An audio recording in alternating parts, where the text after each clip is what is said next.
প্রতিদিন 11 বার পড়ুন, অভাব দূর হয়ে যাবে ইনশাআল্লাহ।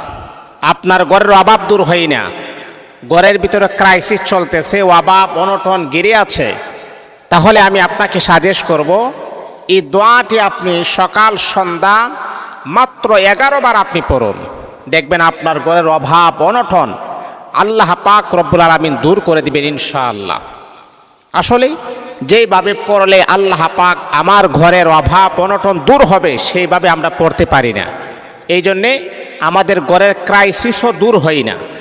এই জন্যে আমি আপনাদেরকে সাজেস্ট করব, প্রত্যেকটা ফ্যামিলির সদস্যকে আপনি বলবেন এই দোয়াটা যেন প্রত্যেক দিন 11 বার যেন পড়ে, তাহলে দেখবেন আপনার ঘরের উন্নতি হয়ে যাবে। আপনার ঘরের ভিতরে আল্লাহ পাক রব্বুল আলামিন অজস্র নিয়ামত আমার আল্লাহ দান করবেন। দোয়াটি হচ্ছেন লা হাওলা ওয়ালা কুওয়াতা ইল্লা বিল্লাহিল আলিয়্যিল আযীম আস্তাগফিরুল্লাহাল্লাযী লা ইলাহা ইল্লা হুয়াল হাইয়ুল কাইয়্যুম ওয়া আতুবু ইলাইহি।